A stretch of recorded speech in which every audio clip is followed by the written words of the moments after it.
तो प्यारे बच्चों, आज के इस प्यारे से सेशन के अंतर्गत हम आपके कक्षा 9वीं विज्ञान जो छत्तीसगढ़ पैटर्न पर आधारित है उसके अध्याय 14 जो कि आपका एक प्यारा सा चैप्टर है उसको एकदम सहज सरल और आसान भाषा में हम पढ़ने और सीखने वाले हैं। सेशन को देखने के पश्चात आपका एक भी किसी भी प्रकार का डाउट नहीं रहने वाला है। तो आइए बिना किसी देरी के आज के इस प्यारे से चैप्टर की शुरुआत करते हैं, जिस चैप्टर का नाम आपका है ध्वनि। जिस चैप्टर का नाम आपका क्या है? ध्वनि, जिसे हम कहते हैं साउंड, जिसे हम क्या कहते हैं? साउंड, जिसे हम कहते हैं साउंड।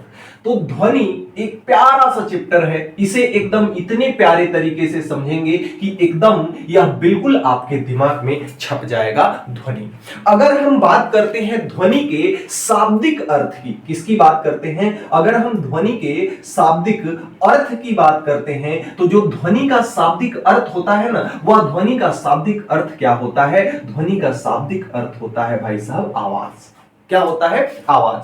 अब अगर हम आवाज की बात करें तो आवाज क्या चीज होती है? जैसे अगर मैं बात करता हूं बादलों का गरजना, अगर मैं बात करता हूं बादलों का गरजना, अगर मैं बात करता हूं बादलों का गरजना, तो यह भी एक प्रकार का क्या है? आवाज है। दिवाली में पटाखों का फूटना, पटाखों का फूटना, यह भी क्या है? आपका आवाज है। तो पटाखों का फूटना भी, पटाखों के फूटने से भी क्या होती है? पटाखों के फूटने से भी क्या होती है? आवाज आती है। और तीसरा जो कि हमारे वीडियो में आपको हमेशा आवाज देखने को मिलती होगी, रेलगाड़ी, रेलगाड़ी या वायुयानों के चलने की आवाज। रेलगाड़ी या वायुयानों के, रेलगाड़ी या वायुयानों के चलने की आवाज आपने देखा होगा। चलने की, वायुयानों के चलने की आवाज आपने देखा होगा। तो ये भी एक प्रकार की क्या है?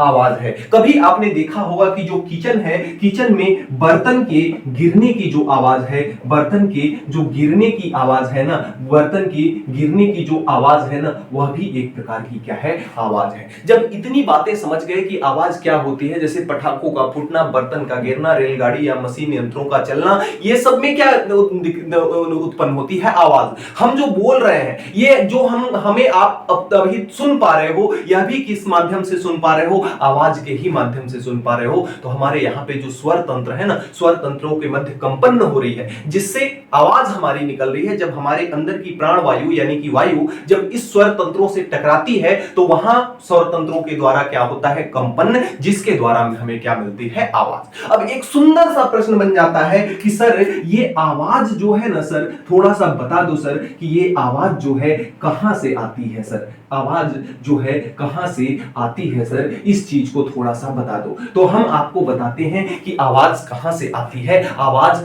कैसे बनती है। तो बच्चा आपको अगर मैं बताऊं तो जो आवाज है ना, जो आपकी आवाज है ना, यह एक प्रकार की क्या है? आवाज जो है एक प्रकार की क्या है? ऊर्जा है। एक प्रकार की क्या है? आवाज जो है ऊर्जा है, जो कि कहां से उत्पन्न होती है? किसी भी चीज के कंपन या किसी भी चीज के कंपन, या इसे हम क्या कहते हैं? कंपन, या इसे हम कहते हैं हलचल। कंपन या इसे हम क्या कहते हैं? हलचल या विक्षोभ। क्या कहते हैं? कंपन, हलचल या इसे ही हम कहते हैं विक्षोभ। तो हमने क्या बताया कि जो आपका ध्वनि है, ध्वनि का शाब्दिक अर्थ है बच्चा क्या? आवाज। और आवाज कहां से आती है?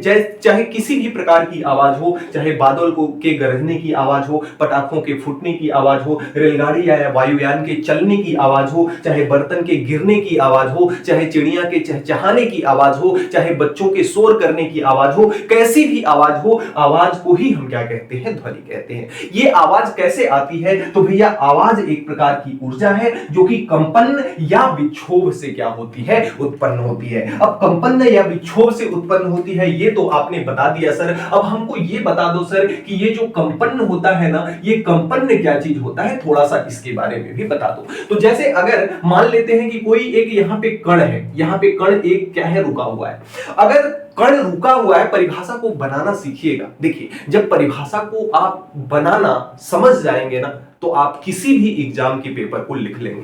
कोई भी सामने वाला पूछेगा तो उसे समझा देंगे, लेकिन जो रटने वाली चीजें होती है ना वो भूल जाती हैं। एक बार में कंपन की परिभाषा मैं यहां पर समझाता हूं, अगर समझ में आ जाती है तो कमेंट बॉक्स में लिख दीजिएगा बिना कहे। अगर ये आपकी जैसे कोई एक वस्तु है और ये वस्तु चुपचाप रुकी हुई है ना, तो इसे हम कहते हैं साम्य की अवस्था। क्या कहते हैं? साम्य की अवस्था। इसको हम क्या कहते हैं? साम्य की अवस्था कहते हैं, या इसे हम कहते हैं साम्य की अवस्था, या इसे ही हम कहते हैं संतुलन की अवस्था। क्या कहते हैं? संतुलन की अवस्था। इसे ही हम क्या कहते हैं? संतुलन की अवस्था कहते हैं। इस चीज को आप याद रखिएगा। अगर कोई भी वस्तु अगर एक जगह रुकी है ना, तो वह उस वस्तु के साम्य की अवस्था है, उस वस्तु के संतुलन की अवस्था है। तो अगर ये आपका कोई कण है, ये कण अपनी किस अवस्था में है? अभी संतुलन की अवस्था में है। और ये मतलब यहां पे रुका हुआ है ना, तो ये इस पर जब तक है तब तक ये संतुलन की अवस्था में है, साम्य की अवस्था में है।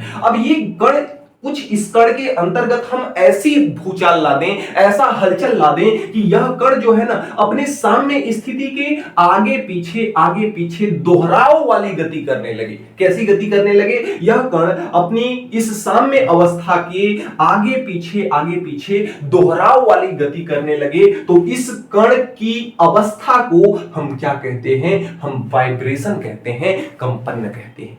कंपन किसको कहते हैं बच्चा?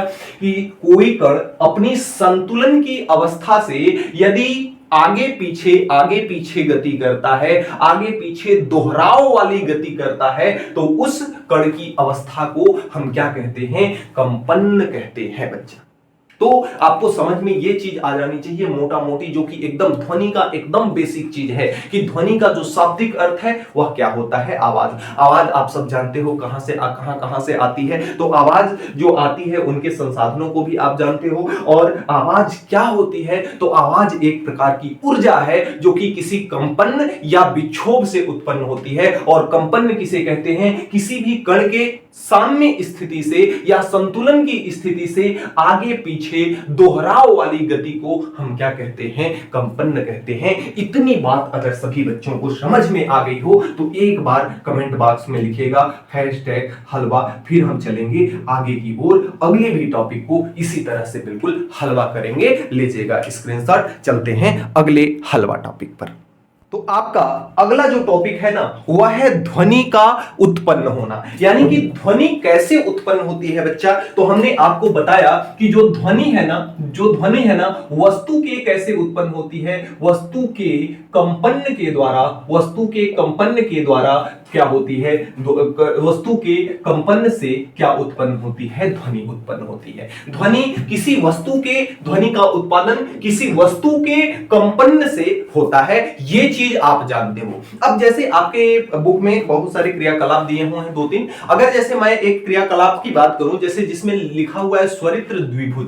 स्वरित्र द्विभुज क्या होता है? जैसे आपने गुलेल देखा है ना, जिसमें पत्थर को फंसा करके मारते हैं चिड़िया वगैरह को, तो वो आपका गुलेल के ही जैसा होता है, जिसमें दो इस प्रकार से क्या निकले होते हैं? दो भुज निकले होते हैं, भुजा दो निकली होती है, एक इस तरह से बेस होता है।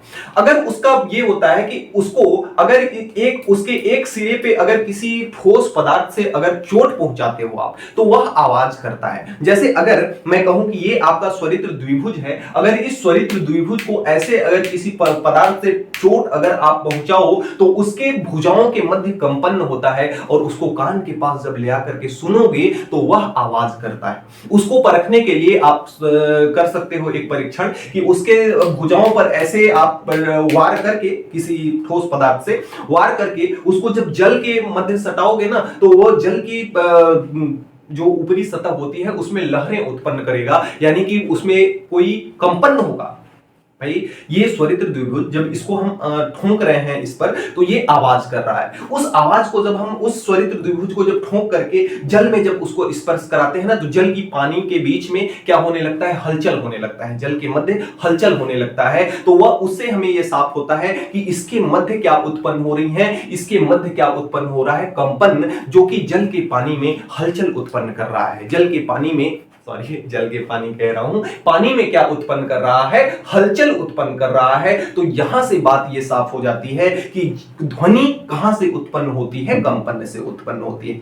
आपने वायलिन देखा होगा, आपने गिटार या वायलिन देखा होगा, उसमें होता क्या है कि उसमें एक रस्सी लगी होती है। गिटार को बजाने वाला व्यक्ति उस रस्सी पर क्या करता है, कुछ एक लकड़ी लेकर के या किसी भी चीज से उसको रब करता है, उसको हिलाता है, तो उसमें कंपन करता है, तब जाकर के गिटार आपकी क्या करती है, आवाज आप तक पहुंचाती है। जैसे आपने स्कूल का घंटा देखा होगा, स्कूल के घंटे पे जब हथौड़े से वार किया जाता है ना, तो वो घंटा जो होता है, जो प्लेट होती है, उस प्लेट के मध्य क्या उत्पन्न होता है, उस प्लेट के मध्य कंपन होता है, जिससे वह घंटा क्या करता है, आवाज आपका निकालता है, अच्छी अच्छी आवाज निकालता है घंटा आपका। अब अगर मैं आपसे बोलूं, जैसे आपने देखा कि कंपन किसको कहते हैं, ये आपकी यहां पे कोई ये कण है, ये कण अगर इस अपनी साम्यावस्था के आगे पीछे दोहराव वाली गति करता है तो इसे कहते हैं हम कंपन। अब अगर ये कण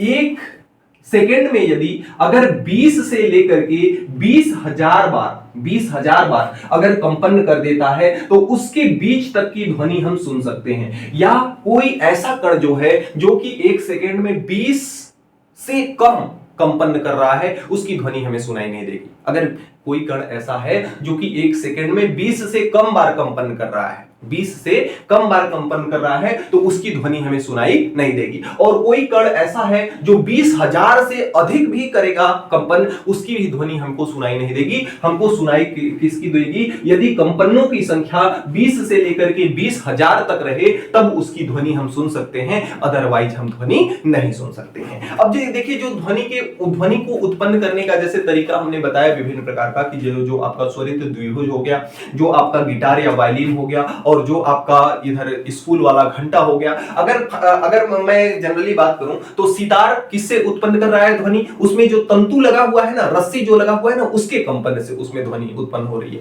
जो घंटा है, घंटा किसके कंपन से ध्वनि उत्पन्न कर रहा है, तो घंटा जो प्लेट है ना घंटे वाला, उस प्लेट के कंपन से वह क्या कर रहा है, ध्वनि उत्पन्न कर रहा है। अगर मैं बांसुरी देखूं तो बांसुरी के अंदर हम फूंक मारते हैं तो वह हवा के कंपन से उसमें क्या होती है, आवाज आपकी क्या करती है, निकलती है। तबला और ड्रम जो होता है ना, तबला या ड्रम, उसमें तबले पे आप देखे होंगे चमड़े की एक झिल्ली लगी होती है, उस झिल्ली पे जब हम ठोकते हैं तब आवाज आती है। तो उस झिल्ली के कंपन के द्वारा उसमें क्या होता है, आवाज निकलती है। जो आपका घंटी, साइकिल की भी घंटी होती है, वह भी प्लेटों के घर्षण से उसमें आवाज निकलती है। और जो जल तरंगे होती हैं, जल के कंपन से उसके अंदर क्या करती हैं, आवाज निकलती है। अब वस्तु के घर्षण के भी द्वारा ध्वनि को उत्पन्न किया जा सकता है, या वस्तु को रगड़ करके भी क्या किया जाता है, ध्वनि को उत्पन्न किया जाता है। अब अगला जो टॉपिक है वह है ध्वनि के गुण, वह है आपका ध्वनि का गुण। अब ध्वनि का गुण क्या क्या होता है, इस चीज को थोड़ा सा अच्छे से समझिएगा। ध्वनि के गुण को थोड़ा सा अच्छे से क्या करेंगे, आप समझेंगे। अगर गुण नंबर 1 की बात करें ना, तो ध्वनि को चलने के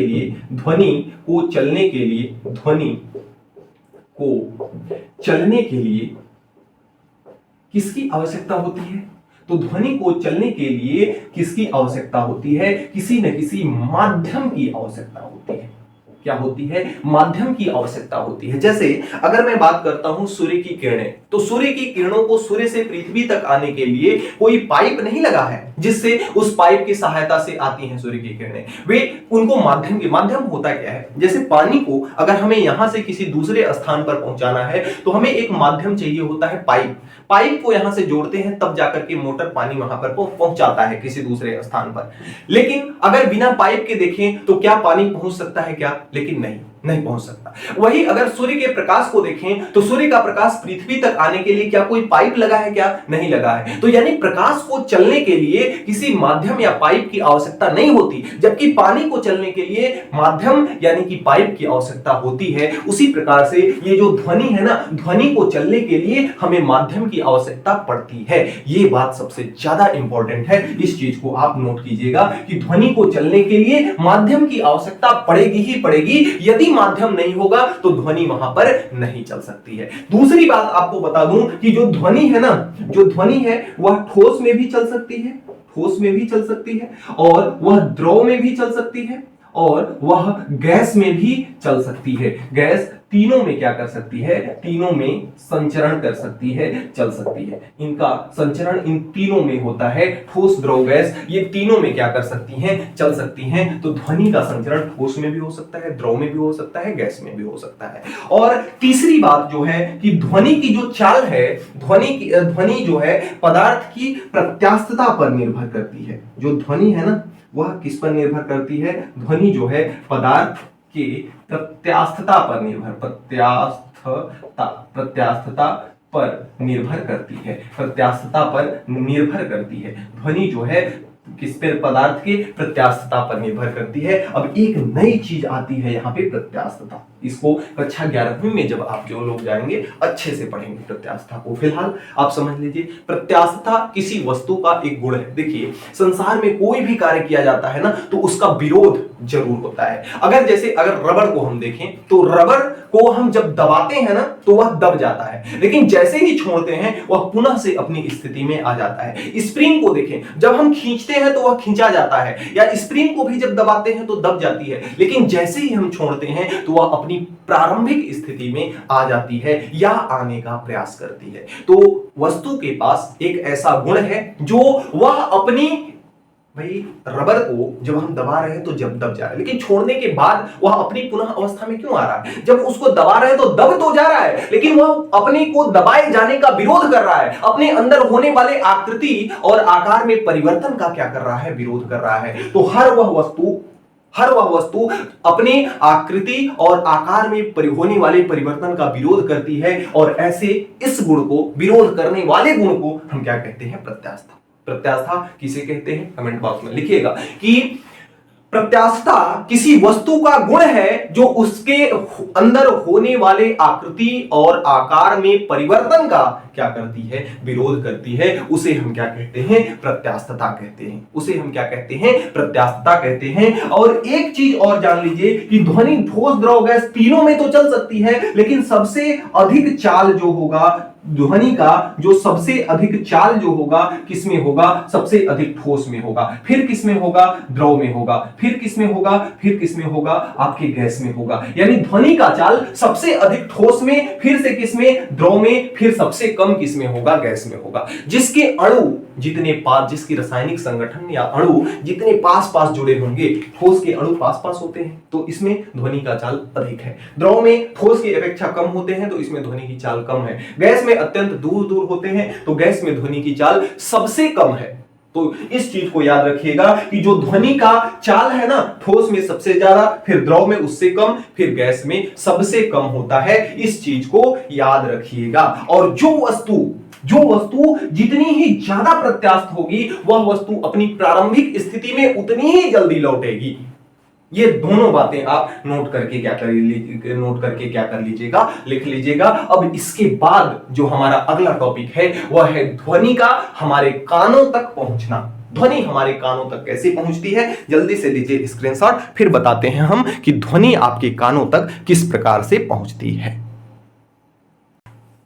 तो अब हमारा जो अगला टॉपिक है वह है ध्वनि का हम तक पहुंचना। जैसे अगर मैं कहूं कि ये दो पदार्थ हैं और इन दोनों पदार्थों के मध्य यहां पर टक्कर हो रही है, इनके द्वारा कंपन उत्पन्न हो रही है, तो ये जो कंपन है वह हमारे तक कैसे पहुंच पा रही है, इस चीज को हमें समझना है। देखिए यहां पर एक ये लिया हुआ है, यही आपका है स्वरित्र द्विभुज। यह क्या है? स्वरित्र द्विभुज है, जिसकी बात हम किए थे पहली बार। तो ये आपका क्या है? स्वरित्र द्विभुज है। ये इस प्रकार का स्वरित्र द्विभुज होता है। अगर यहां पर हम किसी भी पदार्थ से इस पर वार करें तो इसमें कंपन उत्पन्न होता है और हमें आवाज सुनाई देने लगता है। जैसे हम इस पे, ये आपका स्वरित्र द्विभुज है और ये स्वरित्र द्विभुज पर मैं किसी ठोस पदार्थ से लेकर के इस प्रकार से वार करूं तो ये इसमें से आवाज निकल रही है, तो इसी को हम कहते हैं स्वरित्र द्विभुज। तो ये स्वरित्र द्विभुज में हम क्या करते हैं, जब यहां पर वार करते हैं ना, तो इसमें से आवाज क्या करती है? निकलती है।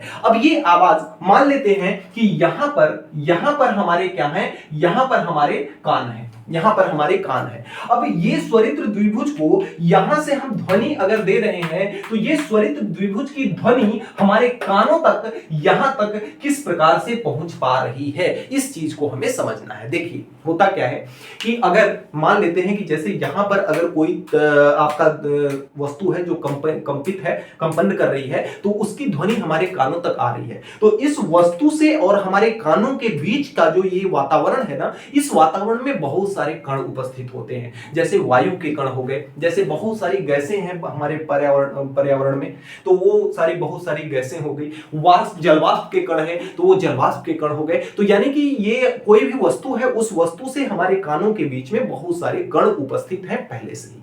अब इसमें जब जब ये कंपित हुआ ना, तो कंपन एक प्रकार की क्या है, ऊर्जा है। ये तो हमने बताया ही था आपको कि कंपन एक प्रकार की क्या है, ऊर्जा है। तो ये आपकी क्या है, एक प्रकार की ऊर्जा है। तो यहां पर जब ये कंपन हुआ तो इससे ऊर्जा निकली, तो ऊर्जा निकली ना, तो इसमें विभिन्न कण यहां पर उपस्थित थे, इस पाइप के अंदर विभिन्न कण उपस्थित थे। अब जब ये ऊर्जा निकली, इसमें कंपन हुआ, तो इसका कंपन जो है ना, यहां पर जो उपस्थित कण थे ना, इन कणों को क्या करता है, जाता है, इन कणों को जाता है, और ये कण तेजी से आगे बढ़ते हैं, और ये कण तेजी से आगे बढ़ते हैं, और यहां पर आकर के जैसे इतना दूर ये कण चल करके आ गए, ये कण चल करके इतनी दूर तक आ गए मान लेते हैं, ठीक है। तो यहां से ये कण चले और इतनी दूर तक आ गए, अब इनके पास आगे चलने की ताकत नहीं है। अब यहां पे पहले से जो कण उपस्थित थे ना, इनके पास जो ऊर्जा थी, ये ले जा करके इस ऊर्जा को यहां पे उपस्थित कणों को क्या कर दिए, दे दिए,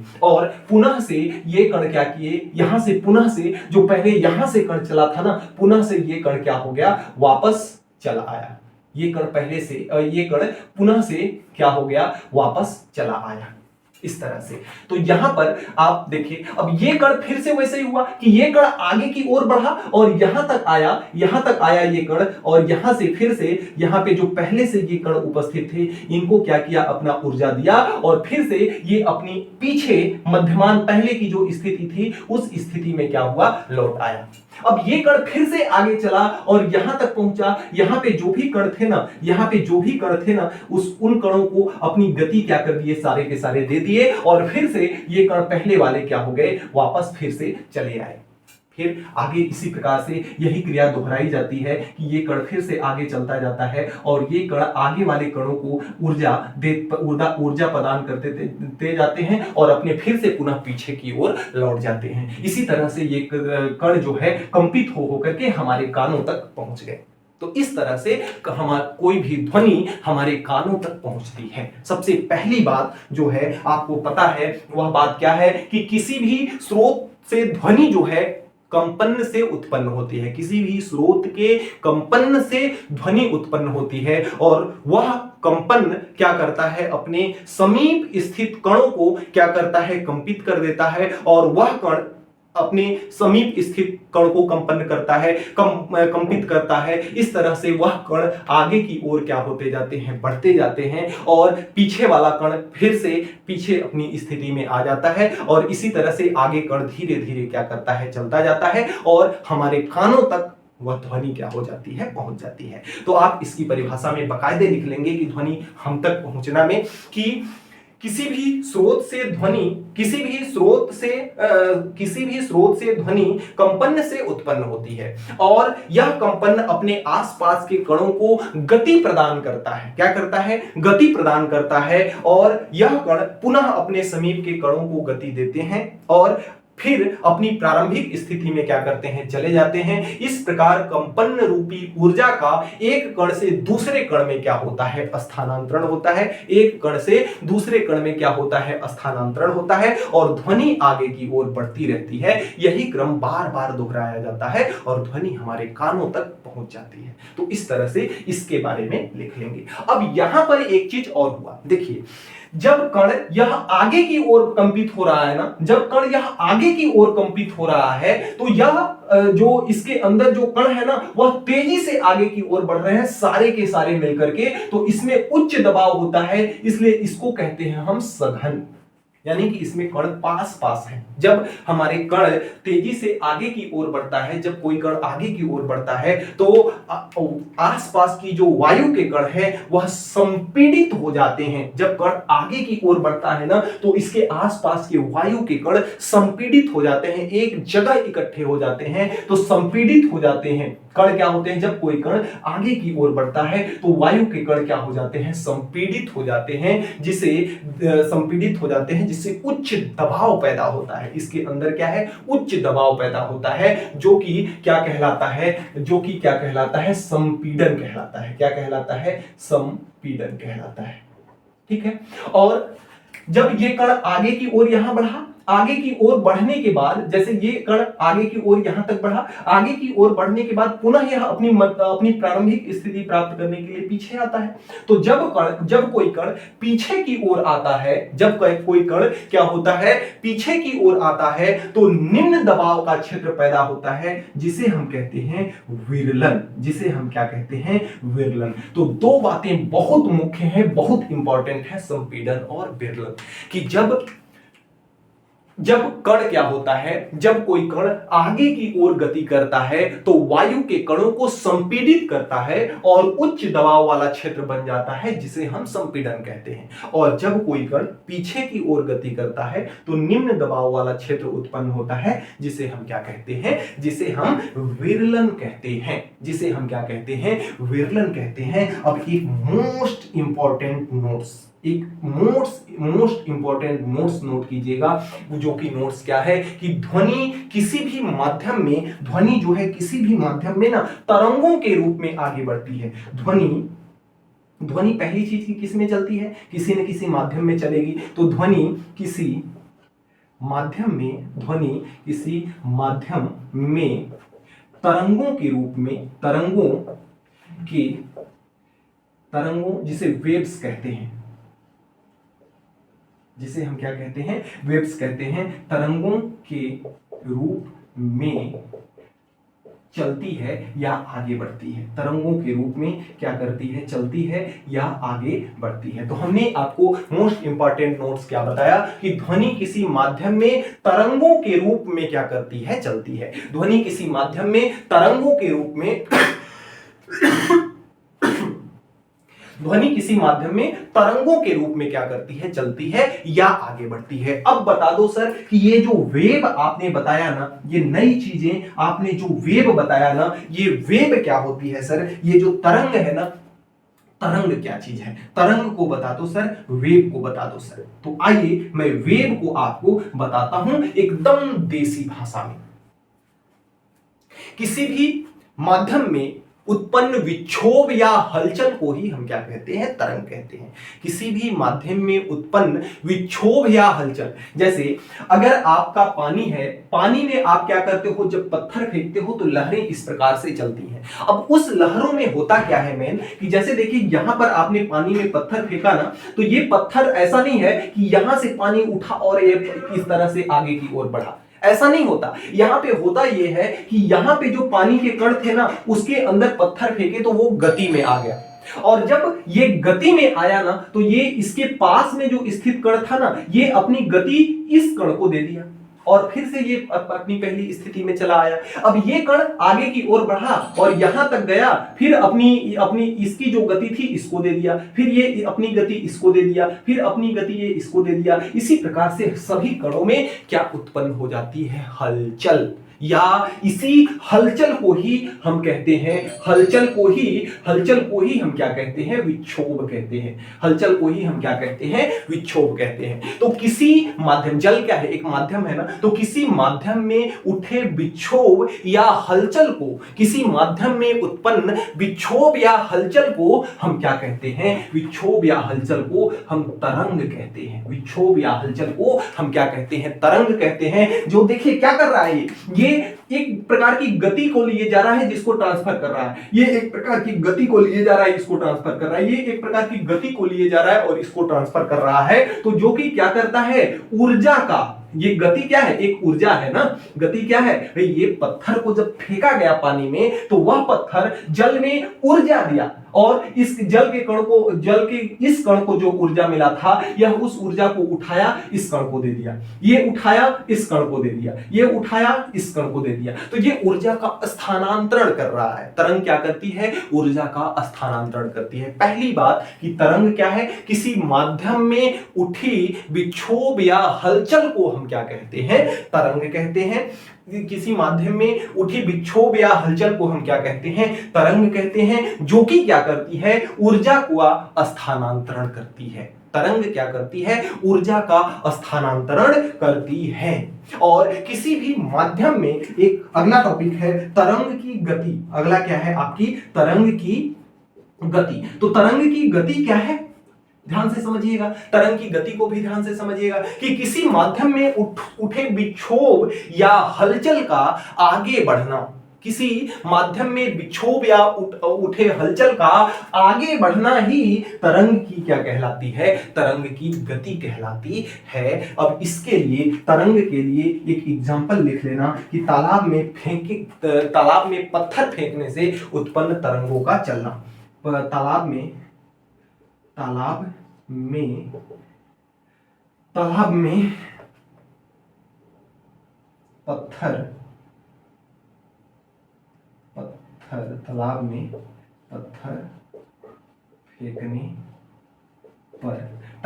पत्थर फेंकने पर तरंगों का चलना ही क्या कहलाता है, तरंग की गति कहलाती है। तो इस तरह से आप इस चीज को समझ सकते हो। अब तरंग के प्रकार होता है, देखिए तरंग की जो प्रकार है ना, तरंग दो प्रकार की होती है। ये जो तरंगे हैं ना, दो प्रकार की होती हैं। एक आपका होता है यांत्रिक तरंग, एक क्या होता है आपका यांत्रिक तरंग, और दूसरा आपका होता है विद्युत तरंग, विद्युत चुंबकीय तरंग।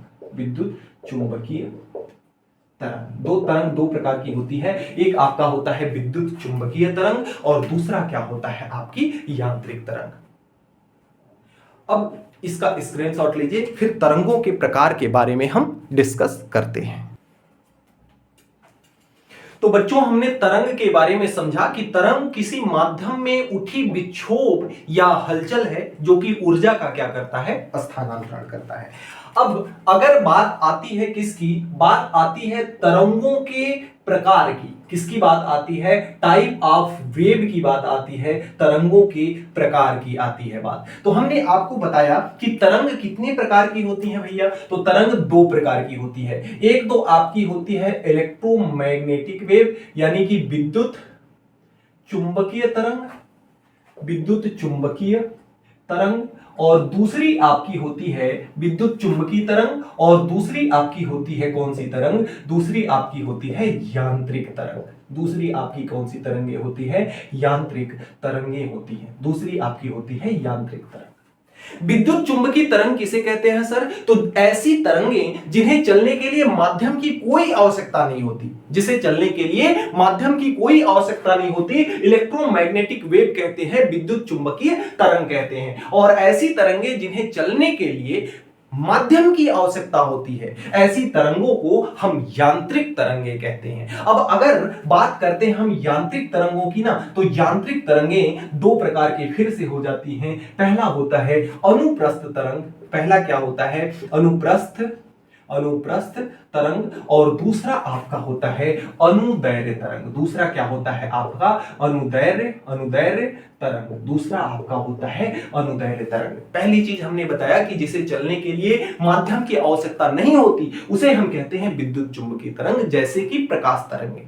और यांत्रिक तरंग ऐसी तरंगे जिन्हें चलने के लिए माध्यम की आवश्यकता होती है, जैसे ध्वनि तरंगे। तो ध्वनि तरंगों क्या है, यांत्रिक तरंगे हैं। अब यांत्रिक तरंगे दो प्रकार की होती हैं, एक अनुप्रस्थ तरंग और दूसरी अनुदैर्घ्य तरंग। देखिए इसमें अंतर क्या है, अनुप्रस्थ तरंगों में अंतर क्या है कि जब इसमें अगर कोई हलचल इस प्रकार से हो ना, इस प्रकार से कोई हलचल हो ना, तो ये आपकी अनुदैर्घ्य तरंग कहलाती है। कहिए कैसे सर, तो यहां पर देखिए क्या होता है कि जो माध्यम के कण होते हैं ना, तरंग संचरण की दिशा के लंबवत होते हैं।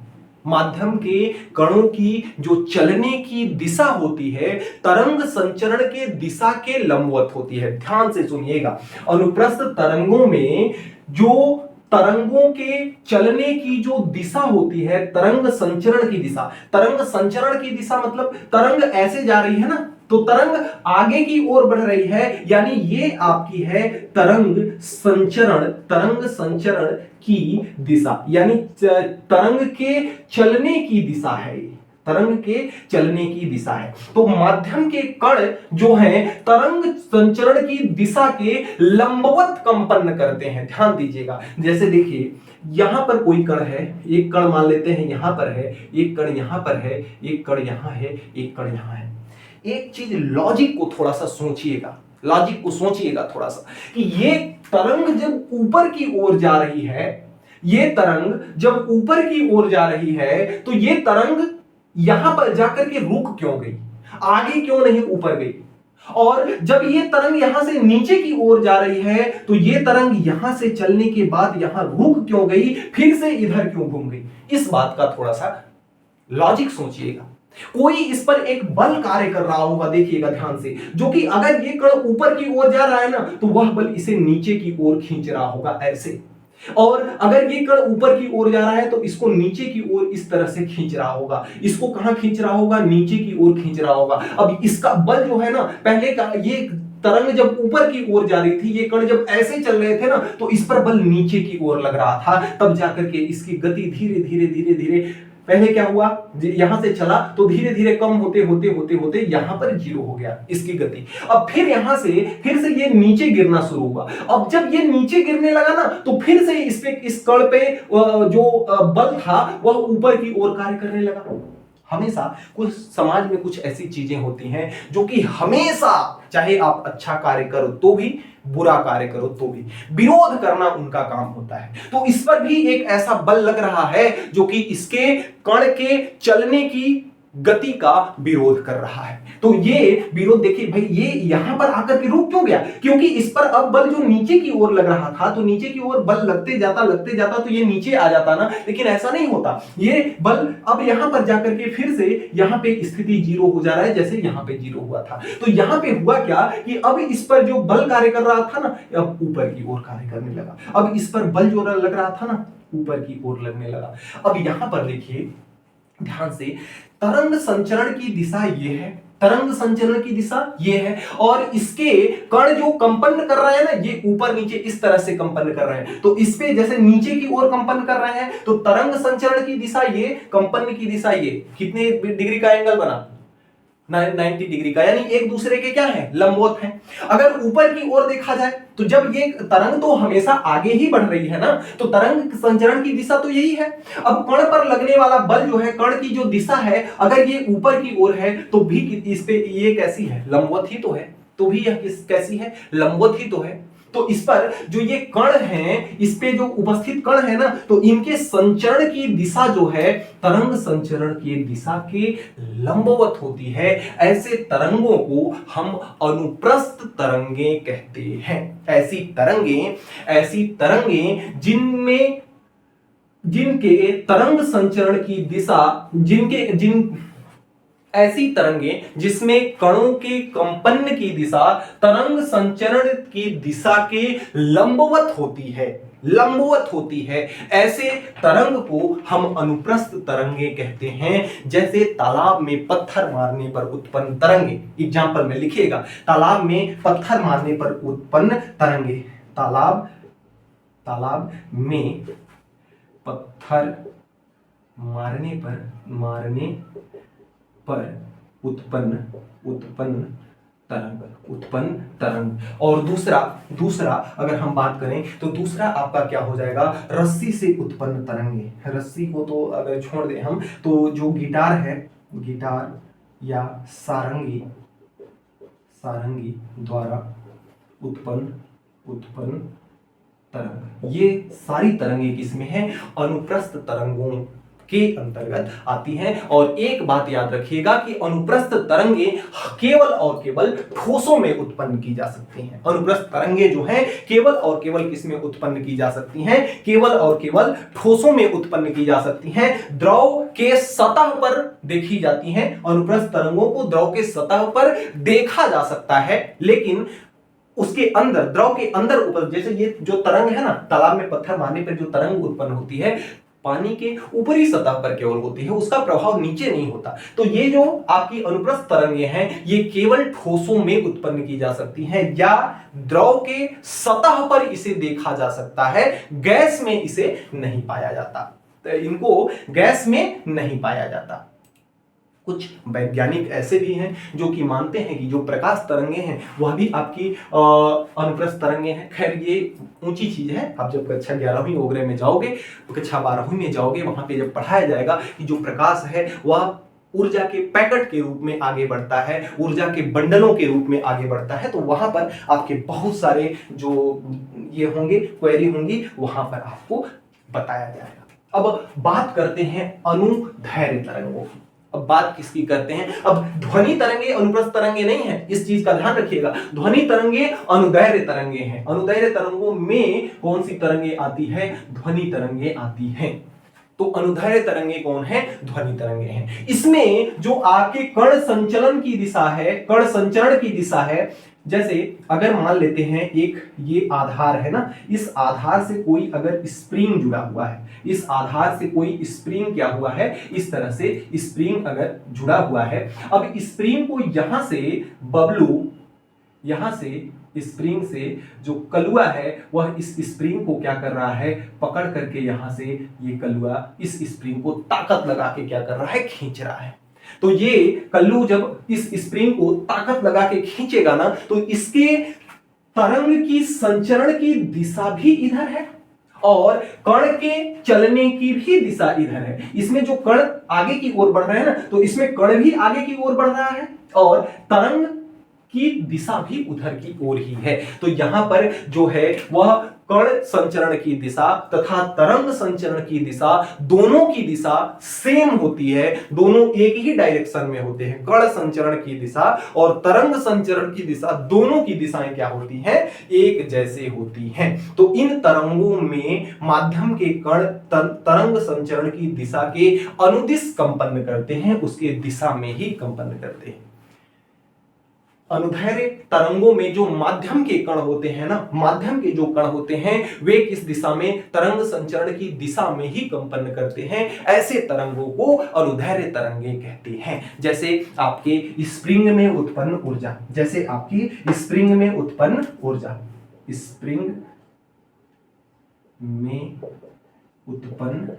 स्प्रिंग में उत्पन्न ऊर्जा या तरंगे, स्प्रिंग में उत्पन्न ऊर्जा या तरंगे, ये क्या कहलाती है, आपकी अनुदैर्घ्य तरंगे कहलाती हैं। ध्वनि तरंगे इसी में आती है और इसको ठोस द्रव गैस, ठोस द्रव गैस, तीनों में ये तरंगे चल सकती हैं। जो अनुदैर्घ्य तरंगे हैं वह ठोस, द्रव और गैस, ये तीनों में क्या कर सकती हैं, चल सकती हैं। अब यहां पर आपको पेपर में जो मोस्ट इंपॉर्टेंट प्रश्न एक बन जाता है ना, वह बन जाता है कि अनुदैर्घ्य तरंगे और अनुप्रस्थ तरंगों में अंतर स्पष्ट कीजिए। तो मैं यहां पे 3 4 5 अंतर बता दे रहा हूं, जिसे आप ध्यान से सुनिएगा कि अनुप्रस्थ तरंगों की एक तो परिभाषा ही बताए कि इसमें माध्यम के कण तरंग संचरण की दिशा के लंबवत, तरंग माध्यम के जो कण हैं वह तरंग संचरण की दिशा के लंबवत कंपन करते हैं।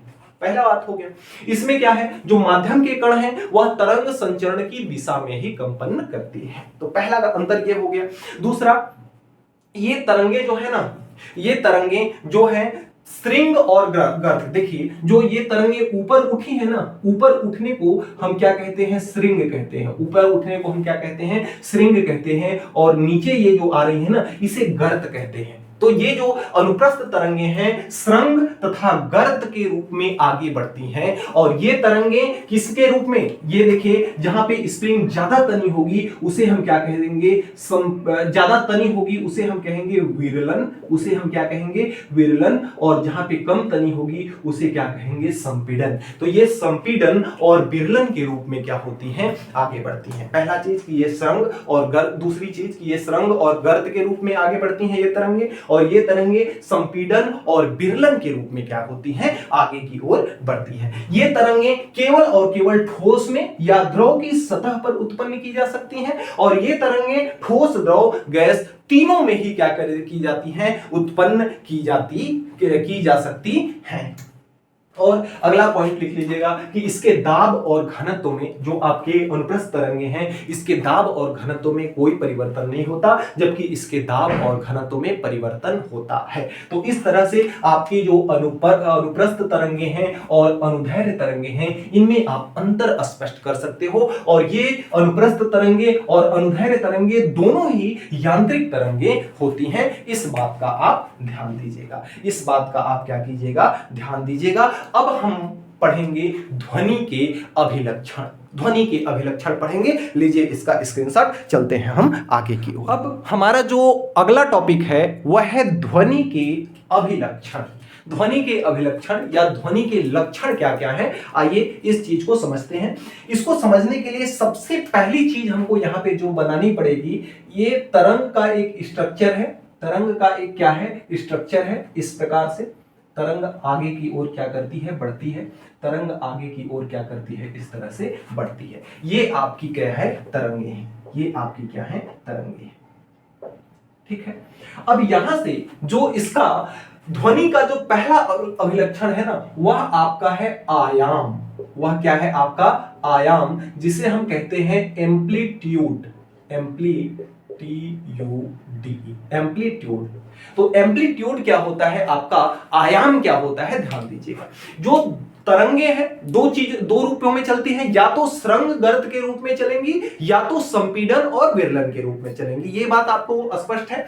यहां से देखिए, ये जो तरंग है अपने साम्य स्थिति से जितना अधिक विस्थापन तय करती है, जितना अधिक विस्थापन तय करती है, उसे हम एम्पलीट्यूड या आयाम कहते हैं। अपने साम्य स्थिति से, इसकी साम्य स्थिति ये है, अधिकतम विस्थापन कितना तय किया इन्होंने, इतना तय किया, तो ये इसका क्या कहलाएगा, ये इसका आयाम कहलाएगा। तो कोई भी कण अपनी मध्यमान स्थिति से जितना विस्थापन तय करता है, जितना अधिकतम विस्थापन तय करता है, वह उसका क्या कहलाता है, एम्पलीट्यूड या अभी आयाम कहलाता है। क्या कहलाता है, आयाम कहलाता है। तो किसी भी तरंग में कण के अधिकतम विस्थापन को, अपनी मध्यमान स्थिति से अधिकतम विस्थापन को हम क्या कहते हैं, आयाम कहते हैं। और दूसरा चीज आता है आवर्त काल। दूसरा चीज क्या आता है, आवर्त काल, जिसे हम कहते हैं टाइम ऑफ पीरियड। क्या कहते हैं, जिसे हम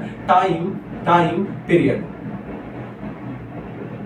जिसे हम क्या कहते हैं, टाइम पीरियड कहते हैं। तो अगर हम आवर्त काल की बात करें, तो कोई भी कण जैसे एक तरंग इसका कहां से कहां तक पूरा हुआ, एक चक्कर, देखिए यहां से चला, एक चक्कर यहां आया, फिर यहां से चला और यहां आया, तो यहां से यहां तक, यानी कि किसी भी तरंग को एक चक्कर पूरा करने में जितना समय लगता है, किसी तरंग को एक चक्कर पूरा करने में जितना समय लगता है, उस समय को हम आवर्त काल या टाइम पीरियड कहते हैं। किसी कण को अपना एक कंपन पूरा करने में, किसी कण को अपना एक कंपन पूरा करने में जितना समय लगता है, उसे हम क्या कहते हैं, आवर्त काल कहते हैं, टाइम पीरियड कहते हैं। समझ में आ गई बात। तीसरी बात आती है आवृत्ति। तीसरी बात क्या आती है, आवृत्ति। तीसरी बात आती है आपकी आवृत्ति, जिसे हम फ्रीक्वेंसी कहते हैं। आवृत्ति, जिसे हम क्या कहते हैं, फ्रीक्वेंसी कहते हैं। FERQUENCY,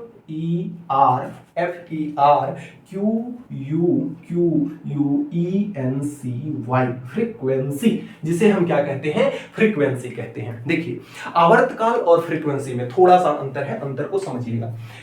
कोई भी कण अपना एक कंपन पूरा करने में जितना समय लेता है, उसे हम क्या कहते हैं, आवर्तकाल। और कोई भी कण एक सेकंड में जितने कंपन करता है, या एक सेकंड में कंपनों की संख्या, कोई भी कण एक सेकंड में जितने कंपन करता है, उन कंपनों की संख्या फ्रीक्वेंसी कहलाती है, आवृत्ति कहलाती है। क्या बात आई समझ में। कोई भी कण अपना एक कंपन पूरा करने में जितना समय लेगा, क्या कहलाएगा, आवर्तकाल। और एक सेकंड के अंदर, मान लेते हैं एक सेकंड में 10 कंपन कर लिया, तो इसकी आवृत्ति कितनी हो जाएगी, 10 हो जाएगी। और इसका जो मात्रक होगा ना, इसका मात्रक जो होगा, इसका मात्रक होगा हर्ट्ज। इसका मात्रक क्या होता है, हर्ट्ज। आवृत्ति का मात्रक होता है हर्ट्ज होता है। जहां पे आवृत्ति फ्रीक्वेंसी को हम n से डिनोट करते हैं, n बराबर होता है आपका 1/t। क्या होता है आपका 1/t, जहां से अगर t का मान निकालना चाहें तो t बराबर आपका हो जाएगा, t इधर जाएगा n उधर आ जाएगा, तो आपका 1 बटे क्या हो जाएगा, ये 1/n हो जाएगा। तो टाइम निकालना चाहो तो टाइम निकाल सकते हो, फ्रीक्वेंसी निकालना चाहो, आवृत्ति निकालना चाहो तो आवृत्ति निकाल सकते हो। किसी भी कण द्वारा एक कंपन पूरा करने में लगा समय आवर्तकाल, और 1 सेकंड में कंपनों की संख्या क्या कहलाती है, आवृत्ति कहलाती है। 1 सेकंड में कंपनों की संख्या आवृत्ति कहलाती है। और चौथे नंबर पर जो आता है ना, चौथे नंबर पर जो आता है उसको कहते हैं कला। उसको हम क्या कहते हैं, कला, जिसे हम कहते हैं फेज, PHASE, फेज, कला। कला क्या होती है,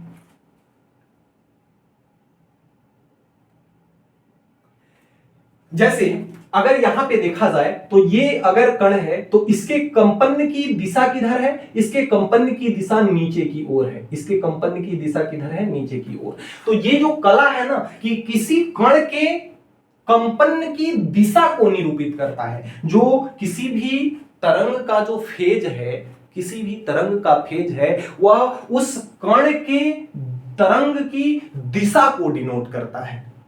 कला से हम क्या करते हैं, जो कण तरंग, जो कण कंपन कर रहा है ना, तो उसके कंपन की दिशा को हम क्या कहते हैं, उसके कंपन की दिशा को हम कला कहते हैं। अब जो लास्ट और इंपॉर्टेंट बात आती है, 5वां नंबर, वह आपका है तरंग दैर्घ्य। वह आपका क्या है, तरंग दैर्घ्य, तरंग दैर्घ्य, तरंग दैर्घ्य, जिसे हम कहते हैं वेव लेंथ, वेव LENGTH,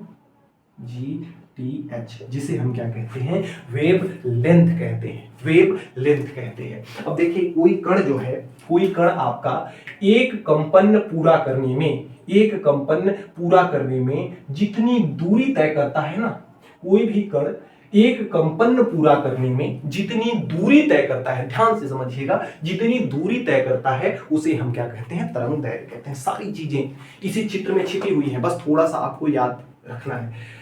कोई भी कण अपनी मध्यमान स्थिति से या अपनी साम्य अवस्था से जितना अधिकतम विस्थापन करता है, जितना अधिकतम विस्थापन करता है, वह उसका क्या कहलाता है, वह इसका एम्पलीट्यूड कहलाता है।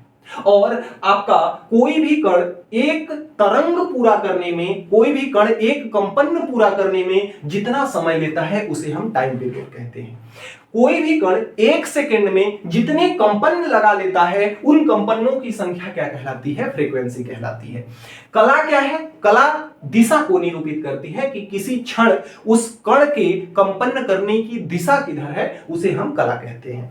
तरंग दैर्घ्य किसे कहते हैं, किसी कण के द्वारा एक कंपन पूरा करने में वह कण जितनी दूरी चलता है ना, उसे हम क्या कहते हैं, वेव लेंथ कहते हैं, उसे हम तरंग दैर्घ्य कहते हैं, उसे हम क्या कहते हैं, तरंग दैर्घ्य कहते हैं। अब इसको कई तरह से आप डिफाइन कर सकते हो कि दो, ये देखिए, एक श्रृंग ये है, ये गर्त है, श्रृंग और गर्तों के बीच की दूरी क्या कहलाती है, वेव लेंथ कहलाती है, ऐसे भी कह सकते हो, ठीक है। और दो क्रमागत गर्तों की लंबाई भी क्या, ये गर्त ये है, ये गर्त ये है, यहां से यहां तक की भी लंबाई एक चक्कर पूरा कर ले रहा है, तो ये भी क्या कहलाती है, तरंग दैर्घ्य कहलाएगी। तो इस तरह से इसको क्या कर सकते हो, परिभाषित कर सकते हो।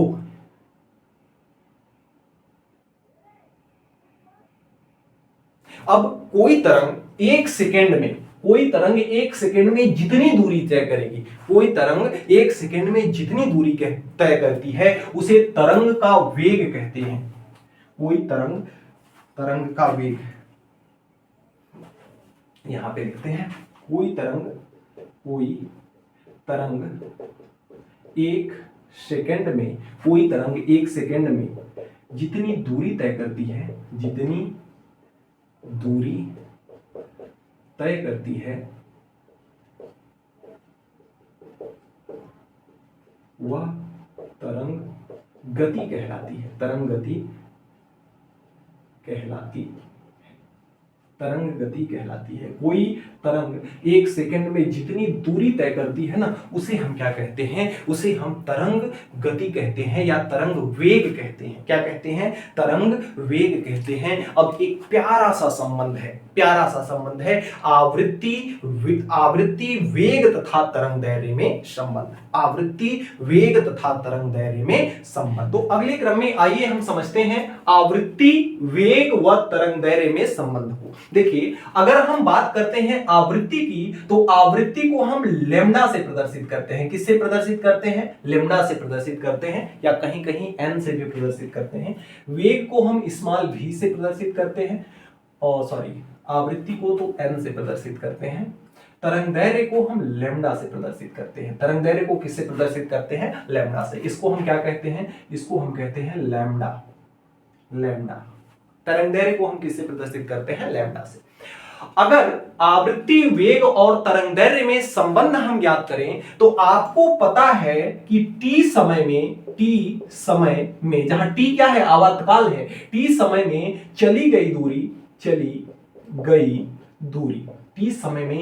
गई दूरी को ही तो हम तरंग दैर्ध्य कहते हैं। ध्यान से समझिएगा। यहां पर देखिए, आपको बताया गया था कि अगर ये तरंग है ना इस तरह से, तो ये एक कंपन यहां से लेकर के यहां तक एक कंपन है। तो एक कंपन में जो समय लगता है ना, उसे हम टी कहते हैं। एक कंपन करने में जो समय लगता है उसे हम टी कहते हैं। लेकिन जो चली गई दूरी होती है उसे हम तरंग दैर्ध्य यानी कि लेम्डा कहते हैं। तो इतने समय में एक तरंग पूरा करने में जो समय लगता है उसे टी कहते हैं, और उस समय में चली गई दूरी जो कहलाती है वह क्या होती है, वह लेम्डा होती है। वह क्या कहलाती है, तरंग दैर्ध्य कहलाती है। ये लैम्डा ही क्या है, ये लैम्डा ही तरंग दैर्ध्य है। ये लैम्डा ही क्या है, तरंग दैर्ध्य है। इस चीज को ध्यान में रखिएगा।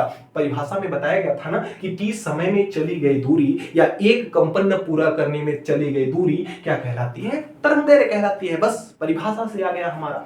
अब अगर ये t सेकंड हटा करके अगर 1 सेकंड में बोला जाए, 1 सेकंड में चली गई दूरी, तो 1 सेकंड में चली गई दूरी कितना हो जाएगा। t समय में लेम्डा चल रहा है, तो 1 सेकंड में कितना चलेगा बताओ, लेम्डा बटे टी चलेगा कि नहीं चलेगा, लेम्डा बटे टी चलेगा कि नहीं चलेगा। अगर ध्यान से देखिएगा, यहाँ 5 पेन कितने में मिल रहा है, 25 रुपए में मिल रहा है। तो एक पेन की कीमत निकालते हो आप ना कि 25/5 करते हो कि नहीं। एक जब भी निकालते हैं ना, तो यहाँ वाली चीज बटे में चली जाती है। तो यहाँ भी हमने टी से 1 निकाला, तो यहाँ पे जो चीज थी ना वो बटे में चली गई। 5 पेन की कीमत 25 रुपए, तो एक पेन की कीमत 25/5 यानी कि 5 रुपए होता है। ऐसे ना करते हो ना, तो उसी प्रकार से ये है कि टी समय में चली गई दूरी अगर लेम्डा है, तो 1 सेकंड में चली गई दूरी लेम्डा बटे टी हो जाएगा। बताओ होगा कि नहीं। अब आपको पता है कि जो आवृत्ति होती है, आवृत्ति का फार्मूला अभी आपने पढ़ा था। आवृत्ति को हम स्मॉल n से डिनोट करते हैं, और आवृत्ति बराबर होता है 1/t। बताओ होता है कि नहीं। अब इस चीज को हम ऐसे लिख सकते हैं कि नहीं, लेम्डा इंटू 1/t। बताओ 1/t लिख सकते हैं कि नहीं। इसको बिल्कुल लिख सकते हैं, क्योंकि 1 में लेम्डा का गुणा होगा तो लेम्डा ही होगा, तो लेम्डा बटे टी हो जाएगा। लिख सकते हैं ना। तो अब अगर आवृत्ति को दिखाएं तो 1/t का मान क्या है, n है। तो इस 1/t के जगह पर हम n लिख सकते हैं कि नहीं। और 1 सेकंड में चली गई दूरी, अभी हमने यहां पर बना करके एक बॉक्स लिखा था कि 1 सेकंड में जो चली गई दूरी होती है वही इसका वेग कहलाती है। 1 सेकंड में, एक एकांक समय में या 1 सेकंड में चली गई जो तरंग द्वारा दूरी होती है उसे तरंग वेग कहते हैं। तरंग वेग को हम v से डिनोट करते हैं। तो 1 सेकंड में जो चली गई दूरी है यह क्या है, यह आपकी तरंग वेग है, जिसे स्मॉल v से डिनोट करते हैं। तो ये तरंग वेग हो गई बराबर, ये आपका क्या है, ये आपका लेम्डा है, और इसकी वैल्यू जो है ना, इसकी वैल्यू हो जाएगी n। तो ये हो जाएगा n into lambda, n into क्या हो जाएगा, लेम्डा हो जाएगा। तो यहां से आप कह सकते हो कि v बराबर n into N into lambda, भी बराबर एन इंटू लेमडा, जहां भी क्या है तरंग का वेग है, भी बराबर क्या है तरंग वेग है, तो तरंग वेग बराबर आपका हो जाएगा एन क्या है आवृत्ति है, आवृत्ति है, और लेमडा क्या है तरंग दैर्घ्य है, लेमडा क्या है तरंग दैर्घ्य है, तरंग दैर्घ्य है, लेमडा क्या है तरंग दैर्घ्य है। तो जो तरंग वेव है वह आवृत्ति इंटू तरंग दैर्घ्य के बराबर होती है। तो यही आपका है आवृत्ति वेग और तरंग दैर्घ्य में संबंध, आवृत्ति वेग और तरंग दैर्घ्य, आवृत्ति वेग और तरंग दैर्घ्य, आवृत्ति तरंग वेग जो है आवृत्ति इंटू तरंग दैर्घ्य के बराबर होती है। अब आइए इसी पर एक आध दो सवाल करा दें। सर केवल थ्योरी थ्योरी बताए जा रहे हो, सवाल एक दो बता दो ताकि मेरे भी दिमाग में घुस जाए सर। तो आइए लीजिए स्क्रीनशॉट बताते हैं आपको सवाल। अगले क्रम में जो आपका आपके बुक का उदाहरण नंबर 1 है ना, कहता है कि 50,000 हर्ट वाले तरंग का आवर्तकाल ज्ञात कीजिए। 50,000 हर्ट वाले तरंग का ये आपको क्या ज्ञात करना है आवर्तकाल। हमने हर्ट्स किसकी परिभाषा, हर्ट किसका मात्रक बताया था आवृत्ति का। यानी कि अगर उदाहरण नंबर 1 आप देखते हो इसका, तो उदाहरण नंबर 1 में ना आपको क्या दे रखा है, आपको आवृत्ति दे रखी है, क्या दे रखा है आवृत्ति, यानी कि n का मान दे रखा है, कितना है आपका 500 हर्ट्ज है। हर्ट्ज को हम H और Z से क्या करते हैं दर्शाते हैं हर्ट्ज को, ठीक है ना। तो 500 हर्ट्ज है, तो इसका आवर्तकाल पूछ रहा है। आप जानते हो कि जो आपका आवर्तकाल होता है, आवर्तकाल को हम कैपिटल T से डिनोट करते हैं, और आवर्तकाल बराबर होता है 1/n, 1 क्या होता है n होता है, और ये आवर्तकाल है इसलिए इसको सेकेंड में हम डिनोट करेंगे। तो यहां से आपको एक T बराबर कितना हो जाएगा 1 इसका मान कितना है n का मान 500, तो 1/500 सेकेंड, इसका मान क्या हो जाएगा 1/500 सेकेंड, या हम कह सकते हैं इसको कि 0.002 सेकेंड आपका इसकी क्या हो जाएगा, इसका आवर्तकाल हो जाएगा। तो इस तरह से आपको अगर आवृत्ति दी रही होगी तो आप इसका आवर्तकाल बड़े आराम से निकाल सकते हो बिना किसी देरी के। अगर हम बात करते हैं आपके उदाहरण नंबर 2 की, तो उदाहरण नंबर 2 को ध्यान से समझिएगा। उदाहरण नंबर ये 1 था, और ये लेते हैं हम उदाहरण नंबर 2 को। तो उदाहरण नंबर 2 अगर देखा जाए आपका, तो कहता है कि किसी गैस माध्यम से स्रोत द्वारा 40,000 संपीड़न एवं 40,000 विरलन प्रति सेकेंड निर्मित करता है। यदि पहला संपीड़न विरलन भी क्या है, एक प्रकार की आपकी आवृत्ति है, ठीक है ना, आवृत्ति है। तो ये आपका क्या है, आपको दिया हुआ है आवृत्ति n बराबर, सबसे पहले जो चीज दिया होता है ना उस चीज को हम लिखते हैं। तो आपको दिया हुआ है क्या, इसकी आवृत्ति दे रखी है, आवृत्ति दे रखी है कितनी, आवृत्ति n बराबर दे रखा है कितना 40,000 हर्ट्ज, 40,000 हर्ट्ज आवृत्ति दे रखा है। कह रहा है कि यदि पहला संपीड़न स्रोत से 1 सेंटीमीटर की दूरी पर हो तो वेग ज्ञात कीजिए।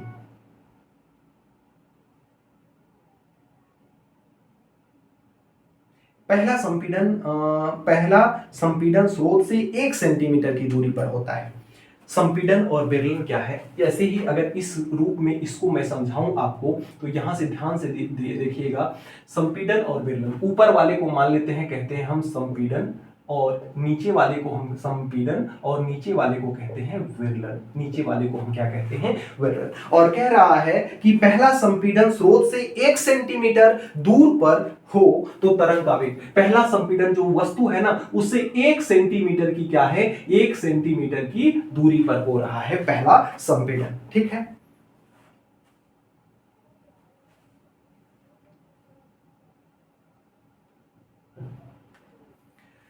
तो यहां से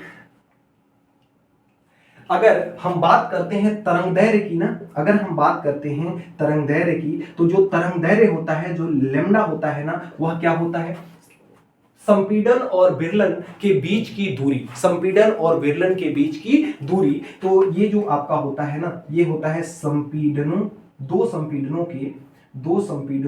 के बीच की दूरी, दो संपीड़नों के बीच की, एक संपीड़न ये है, एक संपीड़न ये है, और ये कह रहा है ना, ये कह रहा है ना कि वस्तु से ये कितनी दूरी पर है, वस्तु से ये 1 सेंटीमीटर की दूरी पर है। कितने सेंटीमीटर की दूरी पर है, सॉरी हाँ 1 सेंटीमीटर की दूरी पर है, 1 सेंटीमीटर की दूरी पर है। अब यहां पे देखिए ये जो हर्ट्ज है ना, ये एसआई मात्रक है, यह क्या है, एसआई मात्रक है, और बीच की दूरी को कितना दिया हुआ है, 1 सेंटीमीटर दिया हुआ है, और 1 सेंटीमीटर को हम मीटर में बदलेंगे तो 1 सेंटीमीटर को मीटर में बदलने के लिए हमें 100 का भाग करना पड़ेगा, तब जाकर के यह किस में आएगा, मीटर में आएगा। अब हमको वेग ज्ञात करना है, हमको v का मान ज्ञात करना है, और आप जानते हो कि जो v बराबर होता है वह n इंटू लेमडा के बराबर होता है, n इंटू लेमडा के क्या होता है, बराबर होता है, n इंटू लेमडा के बराबर होता है। तो यहां से v का मान, n का मान कितना है 40,000, तो n का मान है 40,000, लेमडा का मान है 1/100, 2 शून्य से 2 शून्य कट गया, 40,000 है ना, तो 1 0 और आ जाएगा, 40,000 है, तो v बराबर हो जाएगा 400, और वेग का मात्रक होता है मीटर प्रति सेकेंड। तो यही आपका हो जाएगा आंसर। इस तरह से आप सवालों को भी क्या कर सकते हो, बना सकते हो। विज्ञान के सवालों में कुछ नहीं रखा, पहले जो चीज दिया हुआ है उसको आप स्थित अस्थाई पूर्वक क्या करोगे, रखोगे अच्छे से। उसके बाद जो आपका ऐसे सूत्र को उठाओगे जो जैसे n दिया हुआ है, लेमडा दिया हुआ है, v पूछ रहा है, तो ये तीनों किस सूत्र में आते हैं, इस सूत्र में आते हैं। ये सूत्र अभी ही हमने ड्राइव किया था, तो इस सूत्र को रख दोगे, इसमें जो जो जिसका जिसका मान दिया हुआ है मान रख दोगे, आपका उत्तर आ जाना है। तो इस तरह से आप सवालों को भी बना सकते हो बीच बीच में। के अंतर्गत छोटे छोटे कुछ और टॉपिक हैं जिसे आपको समझना अत्यंत जरूरी है, जिसे ध्वनि के अभिलक्षण के ही अंतर्गत आप रख सकते हो। जैसे कि आपका जो पहला चीज है वह है तारत्व। पहला चीज क्या है, तारत्व। पहला चीज क्या है, तारत्व, जिसे हम कहते हैं, तारत्व की अंग्रेजी होती है पिच, PITCH। तारत्व की अंग्रेजी क्या होती है, पिच। अब तारत्व क्या होता है, जैसे आपने देखा होगा कभी भी कि लड़कों की जो ध्वनि होती है वह मोटी होती है, और लड़कियों की ध्वनि जो होती है वह कैसी होती है, पतली होती है। तो ध्वनि का मोटा या पतला अनुभव कर पाना यह किसके कारण होता है, तारत्व के कारण होता है। ध्वनि का मोटा या पतला, ध्वनि का मोटा या पतला अनुभव कर पाना क्या कहलाता है, तारत्व कहलाता है। अगर जिसकी आवृत्ति n अधिक होगी, जिसकी आवृत्ति n अधिक होगी, उसका तारत्व, जिसका n यानी कि आवृत्ति अधिक होगी, उसका तारत्व भी अधिक होगा, उसका तारत्व भी क्या होगा, अधिक होगा। और वह ध्वनि कैसी होगी, वह ध्वनि होगी पतली। यानी कि पतली ध्वनि की आवृत्ति भी अधिक होती है और तारत्व भी उसका क्या होता है, अधिक होता है। अगर आवृत्ति क्या है, कम है, तो उसका तारत्व भी क्या होगा, उसका तारत्व भी क्या होगा, कम होगा। और वह ध्वनि कैसी सुनाई देगी, मोटी, बिल्कुल मेरे जैसे। यानी कि जिस ध्वनि का आवृत्ति कम होगी उसका तारत्व भी कम होगा, और वह हमें कैसी सुनाई देगी, मोटी सुनाई देगी। वह हमें कैसी सुनाई देगी, मोटी सुनाई देगी। अब दूसरा टॉपिक आता है यहां पर, दूसरा टॉपिक यहां पर आता है ध्वनि की प्रबलता। ध्वनि की प्रबलता। अब ध्वनि की प्रबलता क्या होती है सर, ध्वनि की प्रबलता क्या होती है सर? देखिए, जिस ध्वनि का आयाम, जिस ध्वनि का आयाम समझते हैं ना कि अपने मध्यमान स्थिति से अधिकतम विस्थापन, कण के कंपन का मध्यमान स्थिति से अधिकतम विस्थापन क्या कहलाता है, आयाम। किसी भी ध्वनि का जितना ही ज्यादा आयाम होगा उतना ही ज्यादा ध्वनि वह दूर तक जाएगी, और जो ध्वनि जितनी ही ज्यादा दूर तक जाएगी उसकी ध्वनि की प्रबलता उतना ही अधिक होगी, उस ध्वनि की प्रबलता उतना ही अधिक होगी। यानी जिस ध्वनि का आयाम अधिक होगा, इसको भी इस लैंग्वेज में समझिएगा, आयाम, आयाम को हम ए से डिनोट करते हैं ना, स्मॉल ए से। आयाम अधिक, अगर आयाम अधिक है तो प्रबलता भी, आयाम अधिक है तो प्रबलता भी क्या होगी, प्रबलता भी अधिक होगी। और जिस ध्वनि की प्रबलता अधिक है वह ध्वनि ज्यादा दूर तक जाएगी, और जो ध्वनि ज्यादा अधिक प्रबलता है जिस ध्वनि की, वह ज्यादा दूर तक जाएगी। और जिसकी ध्वनि की प्रबलता कम होगी वह उतनी ही क्या होगी, कम दूर तक जाएगी। अब तीसरा आपका है ध्वनि की तीव्रता। तीसरा आपका क्या है, ध्वनि की तीव्रता। ध्वनि की तीव्रता। अब ध्वनि की तीव्रता क्या है भाई साहब, प्रबलता और तीव्रता में एक अंतर है। किसी एकांक क्षेत्रफल से, ध्यान दीजिएगा, एकांक क्षेत्रफल से गुजरने वाली एकांक क्षेत्रफल से गुजरने वाली ध्वनि ऊर्जा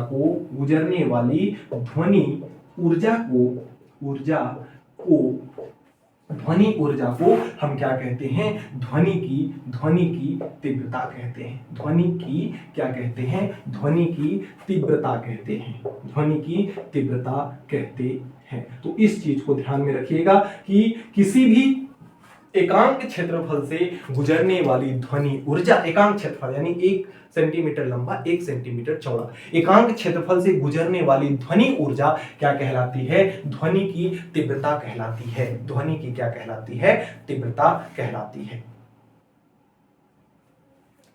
ध्वनि की तीव्रता कहलाती है। अब एक आता है चौथा, पराध्वनिक चाल। एक क्या आता है, ये सब चीजें ना शायद आपके बुक में न दी हो, लेकिन इंपॉर्टेंट है इसलिए मैं बता दे रहा हूं, कभी कभी काम में आता है और आपके एग्जामों में पूछा जाता है। अगला क्या है आपका, पराध्वनिक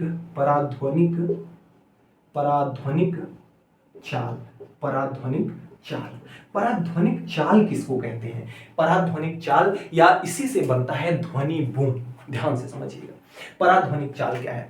कुछ स्रोत ऐसे होते हैं जिसमें ध्वनि की जो चाल होती है ना, कुछ स्रोत ऐसे होते हैं जब कोई ध्वनि उत्पन्न करने वाली जो वस्तु होती है वह ध्वनि की चाल से अधिक चाल से जब चलती है तो उसे हम पराध्वनिक चाल कहते हैं। ध्यान से फिर से समझिएगा कि जैसे कोई वस्तु जो ध्वनि उत्पन्न कर रही है, उस वस्तु के खुद की जो चाल है वह ध्वनि की भी चाल से क्या हो, अधिक हो, तो ऐसे चाल को हम कहते हैं पराध्वनिक चाल।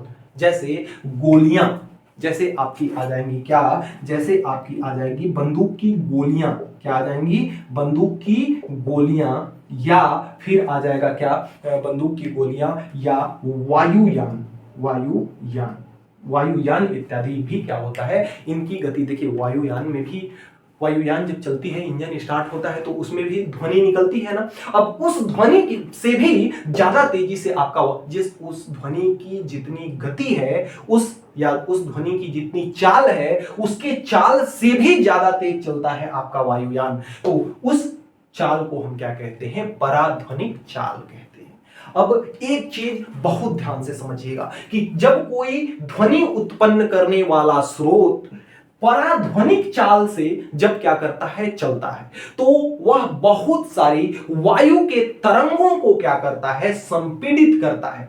जब कोई ध्वनि उत्पन्न करने वाला स्रोत पराध्वनिक चाल से आगे की ओर चलता है तो वह बहुत सारी वायु में उपस्थित तरंगों को संपीड़ित करता है, और उस संपीड़न के दौरान जो आवाज उत्पन्न होती है उसे हम ध्वनि बूम कहते हैं। उसे हम क्या कहते हैं, उसे हम ध्वनि बूम कहते हैं। ध्वनि बूम कहते हैं। फिर से समझिएगा कि जब कोई ध्वनि उत्पन्न करने वाला स्रोत पराध्वनिक चाल से क्या करता है, चलता है, तो उसकी गति के कारण, किसकी गति के कारण, उस स्रोत की गति के कारण वायु में जो एक विशाल तरंगें पैदा हो जाती हैं। क्या हो जाती हैं, उसकी गति के कारण। जब कोई स्रोत पराध्वनिक चाल से क्या करता है, चलता है, पराध्वनिक चाल से चलता है, तो उसकी गति के कारण वायु में एक खतरनाक प्रकार की क्या उत्पन्न हो जाती हैं, वायु तरंगें उत्पन्न हो जाती हैं, जिसे प्रघाती तरंगे कहते हैं। जिसे हम क्या कहते हैं, प्रघाती तरंगे कहते हैं। और उन प्रघाती तरंगों के द्वारा वायु दाब में परिवर्तन होने के कारण एक विशाल ध्वनि सुनाई देती है, जिसे हम क्या कहते हैं, जिसे ध्वनि बूम कहते हैं। जिसे ध्वनि बूम कहते हैं। अब अगला आता है आपका ध्वनि, अगला आता है ध्वनि तरंगों का परावर्तन। ध्वनि तरंगों इंपॉर्टेंट है, बहुत ज्यादा इंपॉर्टेंट है, इसलिए ध्यान से समझिएगा। ध्वनि तरंगों का परावर्तन, ध्वनि तरंगों का परावर्तन। परावर्तन का सिंपल सा मतलब मैं समझाऊं जो आपको जीवन भर काम दे। देखिए ध्यान से समझिएगा, जैसे अगर ये एक लाइन में ड्रा कर दे रहा हूं, इसके ऊपर अलग माध्यम है, यानी कि ये आपका माध्यम 1 है और ये आपका माध्यम 2 है। ये आपका माध्यम क्या है? 2 है। जब कोई कण इस तरह से चल करके किसी एक माध्यम से चल करके आएगा और किसी सतह पर टकराने के पश्चात पुनः उसी माध्यम में वापस लौट जाएगा, तो उसे हम कहते हैं, क्या जानते हैं? परावर्तन, रिफ्लेक्शन। क्या कहते हैं? परावर्तन कहते हैं। जब कोई कण किसी एक माध्यम से चलकर आता है और उसी माध्यम में वापस लौट जाता है तो वह परावर्तन कहलाता है। ठीक उसी प्रकार से जब ध्वनि तरंगों का परावर्तन होगा तो उसमें ध्वनि तरंगे जुड़ जाएंगी, कि जब ध्वनि तरंगे किसी एक माध्यम से चलकर आती हैं और किसी पृष्ठ पर टकराने के पश्चात उसी माध्यम में अगर लौट जाती हैं तो वह ध्वनि तरंगों का परावर्तन कहलाता है। इसका एग्जाम्पल बताता हूं, ध्यान से समझिएगा। जैसे आपने देखा होगा पक्के का जो कुआं है, कुआं कैसे भी कुआं है, पक्के में ज्यादातर होता है ऐसा, तो जो पक्के का कुआं है उसमें आप कुछ जब बोलते हैं ना तो आपको ऐसा लगता है कि जो आप बोल रहे हो वही चीज अंदर से भी बोली जा रही है। तो वहां पे होता यह है कि जब आपने बोला, आपकी ध्वनि तरंगे गई और कुएं के फर्श से टकराई और टकराने के पश्चात उसी माध्यम में जब लौटी तो फिर से वह ध्वनि वापस से आपको सुनाई देती है। वह ध्वनि फिर से आपको क्या करती है? वापस से सुनाई देती है। तो यही क्या कहलाता है? ध्वनि तरंगों का परावर्तन कहलाता है। ध्वनि तरंगों का परावर्तन कहलाता है। अब यह कोई जरूरी नहीं है कि चिकनी सतह पर ही परावर्तन हो, चिकने सतह पर भी परावर्तन संभव है, खुरदुरे सतह पर भी परावर्तन संभव है। इस चीज का याद रखिएगा, ध्यान दीजिएगा। अब एक अगला आता है जिसे हम कहते हैं प्रतिध्वनि, जिसे हम क्या कहते हैं? छठा, जिसे हम कहते हैं प्रतिध्वनि, जिसे हम क्या कहते हैं? प्रतिध्वनि कहते हैं, जिसे बहुत चर्चित नाम है इको, जिसे हम क्या कहते हैं? Eco, ECHO, eco. इको क्या होता है? प्रतिध्वनि क्या होती है? जब हम बोलते हैं या चिल्लाते हैं तो हमारी ध्वनि कहीं दूर स्थित पहाड़ों से जाकर के क्या करती है? टकराती है। कहीं दूर स्थित पहाड़ों से, दीवारों से जाकर के टकराती है और टकराने के पश्चात पुनः से वो ध्वनि हमें वापस से फिर से सुनाई देती है। उसे ही हम कहते हैं इको या प्रतिध्वनि। जब हम क्या करते हैं? तेजी से आवाज लगाते हैं तो हमारी ध्वनि तरंगे दूर स्थित किसी पहाड़ी या दीवारों से जाकर के टकराती हैं और पुनः उसका परावर्तन के पश्चात फिर से वह ध्वनि हमें हमारे कानों में क्या करती है? सुनाई देती है। जैसे आप माइक में कहते हो ना हेलो, तो एक बार जब माइक वाला हेलो कहता है तो आपको सुनाई देता है hello hello hello hello hello. तो ये आपका क्या है? इको है।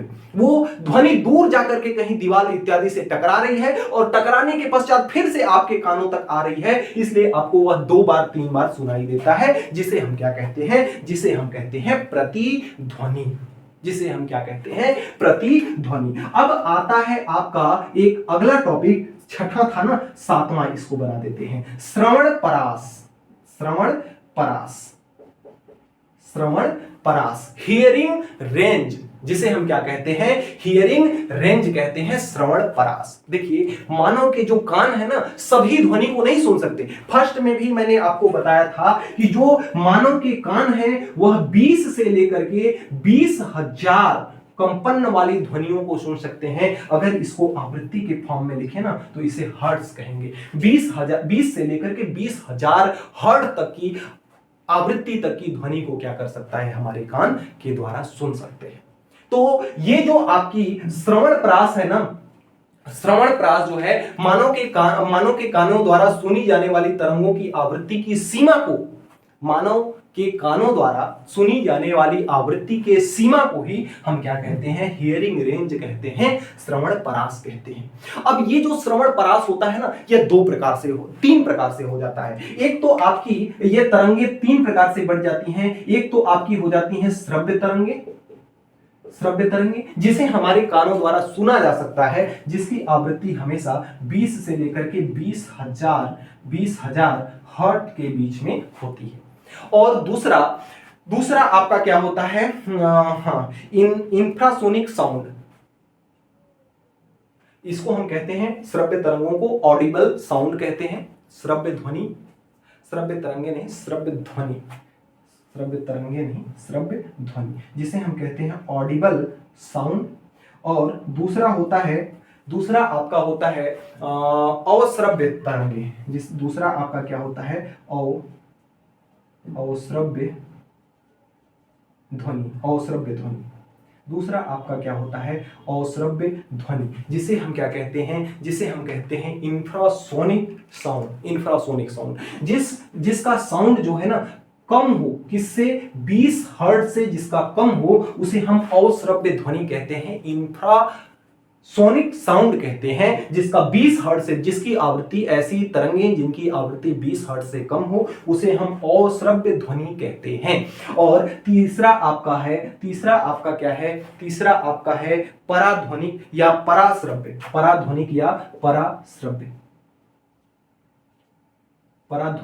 पराश्रव्य। जिसे हम क्या कहते हैं, इंफ्रासोनिक साउंड कहते हैं। तो जिसकी ध्वनि ना 20,000 हर्ट्ज से अधिक होती है, 20,000 हर्ट्ज से क्या होती है, अधिक होती है, ऐसे ध्वनि को हम क्या कहते हैं, पराश्रव्य ध्वनि कहते हैं। अब बहुत सी पराश्रव्य ध्वनि ऐसी होती है जिसका उपयोग करके हम बहुत सारा काम भी करते हैं, जिसे हम सुन तो नहीं सकते, लेकिन इस ध्वनि के कारण, पराश्रव्य ध्वनि जो होती है, इस ध्वनि से हम बहुत सारे काम अपने कर लेते हैं। जैसे अगर एग्जाम्पल के तौर पे देखा जाए तो जो 20 हर्ट्ज की जो लगभग ध्वनि है ना, वो जो आपके ढोलक की जो आवाज बजती है ना, वो लगभग 20 हर्ट्ज की ध्वनि होती है। एक सामान्य जो बातचीत अभी जो हम लोग कर रहे हैं ना, ये लगभग 1000 हर्ट्ज की ध्वनि है। कितने हर्ट्ज की ध्वनि है, 1000 हर्ट्ज की है। और जो बहुत तेज जो चिड़ियों की चहचहाहट की आवाज जो आती है, चिड़ियों के चहचहाने की जो आवाज आती है, उसका जो आवृत्ति होती है लगभग 15,000 हर्ट्ज के बराबर होती है। जो आपका 20,000 हर्ट्ज है ना, वो अधिकतर वयस्क लोग यानी बूढ़े लोग अधिकतर 20,000 हर्ट्ज की ध्वनि ही सुन पाते हैं, और या कभी कभी बच्चे ऐसे सुन लेते हैं। बच्चों का जो ये होता है ना श्रवण परास, वो अक्सर नॉर्मल लोगों से क्या होता है, थोड़ा अधिक होता है। इस चीज को समझिएगा। अब देखिए, ये जो पराश्रव्य ध्वनि है ना, इसके कुछ उपयोग हैं। इनके उपयोग कहां हैं, आइए थोड़ा सा इसके बारे में चर्चा कर लेते हैं। जैसे अगर चिकित्सा के क्षेत्र में देखा जाए, पराश्रव्य ध्वनि जो है, जिसकी तरंगों की आवृत्ति 20,000 हर्ट्ज से अधिक है, इनका अनुप्रयोग कहां है, ध्यान से समझिएगा। ऐसे ही मैं समझा देता हूं, कुछ पॉइंट अगर नोट करना चाहें तो आप लोग नोट कर लेंगे, मैं नोट करा दूंगा। जैसे अगर हम देखें चिकित्सा के क्षेत्र में, तो जो आपका ये होता है ना सोनोग्राफी इत्यादि, सोनोग्राफी में क्या होता है कि कुछ तरंगे जाती हैं और आपके शरीर के अंदर की क्या करती हैं, फोटो खींच करके ले आती हैं। तो जो शरीर का जो हिस्सा हम अंदर का जो नहीं देख सकते हैं ना, उसको भी हम पराश्रव्य तरंगों को अंदर भेज करके, पराश्रव्य ध्वनि को अंदर भेज करके, उसका भी हम फोटो क्या करते हैं, निकाल लेते हैं। जैसे कोई उद्योग धंधों में दरार इत्यादि है, जो दरार हो जाती है ना, उस दरार की जांच करने के लिए भी हम पराश्रव्य ध्वनि का उपयोग क्या करते हैं, पराश्रव्य ध्वनि का उपयोग दरार इत्यादि जांचने के लिए भी हम करते हैं। या फिर जो लोहे या धातु की मशीनें हैं, रेलवे लाइन इत्यादि के अंतर्गत जो अदृश्य दरारें हैं ना, उसका खोजने के लिए हम पराश्रव्य ध्वनि का उपयोग करते हैं। गहराई नापने के लिए एक सोनार यंत्र होता है, जो कि भी आगे मैं इसको थोड़ा सा चर्चा करूंगा उस पर। चलिए, सोनार के लिए तो चर्चा कर लूंगा, पनडुब्बी या फिर उसकी गहराई मापने के लिए, अंदर की चीजें पता लगाने के लिए हम सोनार का उपयोग करते हैं। जैसे कुछ चीजें ऐसी होती हैं, कुछ कल्प ऊर्जा ऐसे होते हैं जो कि एकदम जटिल होते हैं, जहां पे हम आसानी से उस पे हमारे हाथ या फिर उसको साफ सफाई हम नहीं कर सकते, तो वहां पर भी हम क्या करते हैं, पराश्रव्य ध्वनि को भेजकर उसकी क्या करते हैं, साफ सफाई करा देते हैं। जैसे कुछ कीट नियंत्रक हैं, कुछ कीट नियंत्रक हैं जो जैसे पराश्रव्य तरंगे, चूहे, तिलचट्टे और कीड़ों को दूर भगाने में भी इसका उपयोग किया जाता है। तो एक इसका जो लास्ट टॉपिक है वह क्या है आपका अल्ट्रासोनोग्राफी। तो मैं समझा ही दिया। इसमें देखिए क्या होती है अल्ट्रासोनोग्राफी। जो सोनोग्राफी की जाती है ना, इसमें 20,000 से अधिक हर्ट्ज की जो आवृत्ति की तरंगे होती हैं वह आपके शरीर के अंदर जाती हैं और उस अंदर से कंप्यूटर के द्वारा उसका चित्र बना दिया जाता है और आपके जो अंदर की अदृश्य चीजें हैं उनको भी हम आसानी से देख सकते हैं। यही होता है अल्ट्रासोनोग्राफी के अंदर। अब एक होता है आपका होता है ये सोनार एक यंत्र है। सोनार एक क्या है यंत्र है। सोनार एक यंत्र है। सोनार का जो फुल फॉर्म होगा ना, यह होगा आपका SOUND, साउंड और navigation, sound GATION, sound navigation and ranging,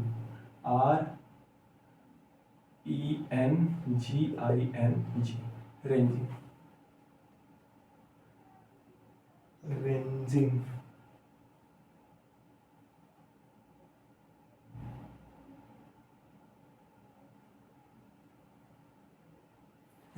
ये आपका सोनार का फुल फॉर्म होता है, sound navigation and ranging. Sound navigation and ranging ये सोनार का क्या है, एक फुल फॉर्म है जो कि समुद्र की गहराई को नापने के लिए इसका उपयोग किया जाता है। समुद्र की गहराई को नापने के लिए इसका उपयोग किया जाता है। जैसे मान लेते हैं कि ये ऊपर की क्या है जहाज है, यहाँ से पराश्रव्य तरंगों को इस प्रकार से भेजा जाता है। जैसे मान लेते हैं कि यहाँ पर कोई मलबा या कोई नाव का कोई पदार्थ यहाँ पर है या कोई चट्टान है, तो यहाँ पर जब आएंगी तो ये तरंगे टकराएंगी, टकरा करके फिर से वापस जाएंगी। तो हम ये पता लेते हैं कि यह कितने देर में यहाँ से गई और फिर कितने देर में यहाँ पर चल करके आई। तो इस यंत्र को हम क्या कहते हैं, सोनार कहते हैं। सोनार का उपयोग समुद्र की गहराई या समुद्र के अंतर्गत कुछ मलबे इत्यादि, जैसे कोई पनडुब्बी इत्यादि डूब गई ना, उसका मलबा वगैरह अगर पड़ा हुआ है या मछलियों का झुंड आ रहा है तो उसका पता लगाने के लिए हम सोनार का उपयोग करते हैं। ये आपकी जहाज है, जहाज चलते जाती है, उसपे से एक पराश्रव्य तरंगे क्या की जाती है, पानी के अंदर भेजी जाती है। जब वो पत्थर पर पड़ के वापस लौटती है ना, तो यहाँ पे एक संसूचक लगा होता है जो कि सूचना दे देता है कि अंदर कुछ है, जहां से तरंगे लौट करके वापस आ रही हैं। कुछ नहीं रहेगा तो तरंगे लौट करके वापस आएंगे ही नहीं, जब तक टकराने के लिए कुछ न रहे। तो यह एक प्रकार का यंत्र है जिसे हम क्या कहते हैं, सोनार कहते हैं। तो इस तरह से प्यारे बच्चों यह चैप्टर आपका बिल्कुल समाप्त होता है। हाँ, एक बात और है, इसमें जो सोनार में जो यहाँ पर ये लगाया जाता है टेक्निक, एक सूत्र का, वह क्या है आपका चाल बराबर दूरी बटे समय लगाया जाता है। यहाँ पर एक सवाल भी है, इसमें कहिए तो करा दें उसको भी हम। यहाँ पर देखिए क्या है, अगर गहराई नापनी हो ना, गहराई कैसे नापेंगे, यहां से गहराई निकालने के लिए समय बराबर आपका होगा चाल बराबर दूरी बटे समय होता है। चाल बराबर दूरी बटे समय, चाल बराबर दूरी बटे क्या होता है, समय होता है। यहां से चाल बराबर आपका दूरी बटे कितना होता है, समय होता है। अगर यहां से अगर मैं समय को निकाल लूं, समय को यहां से निकाल लूं, तो समय इधर आएगा बॉर्डर के इस पार, तो भाग से गुणा में हो जाएगा, चाल उधर जाएगा तो भाग में हो जाएगा। तो ये हो जाएगा दूरी बटे क्या हो जाएगा आपका चाल। अब दूरी अगर मान लेते हैं कि यहां से कोई वस्तु चली, यहां पे आके पत्थर है, इसके बीच की दूरी d है, तो यहां से समय t हो जाएगा और दूरी ये d जितना आने में समय लगा उतना ही वापस जाने में समय लगेगा। तो d समय आने में, d समय जाने में, तो टोटल समय कितना लगा 2d और चाल कितना है आपका v है। उसके तरंग की चाल को हम किससे प्रदर्शित करते हैं, v से प्रदर्शित करते हैं। अब अगर गहराई का पता करना हो तो गहराई तो d है ना, कितनी अंदर गई है, कितनी दूरी चली है, ये d है आपका। तो यहां से अगर हम 2d बराबर निकाले, v को इधर भेज दें तो 2d बराबर आपका हो जाएगा, 2d v इधर आएगा, भाग से गुणा में हो जाएगा, तो ये आपका हो जाएगा vt। कितना हो जाएगा vt, तो हमें तो d चाहिए, तो d बराबर आपका हो जाएगा vt बटे 2। ये d क्या है आपकी गहराई है। तो इस तरह से गहराई का हम क्या करते हैं, पता लगाते हैं समुद्र के अंदर, किसके द्वारा, सोनार के द्वारा। इस तरह से समुद्र के अंदर सोनार के द्वारा क्या करते हैं, पता लगाते हैं हम गहराई का। तो प्यारे बच्चों, हर एक टॉपिक इस चैप्टर के हमने पढ़ा दिए। यदि किसी भी चैप्टर में आपको समस्या आ रही हो तो कमेंट बॉक्स में उस चैप्टर का नाम जरूर लिखिएगा। मेरे को जैसे ही समय मिलेगा मैं प्रयास करूंगा उस चैप्टर को आप तक डिलीवर करने का। मिलते हैं नेक्स्ट वीडियो में, तब तक के लिए बाय बाय।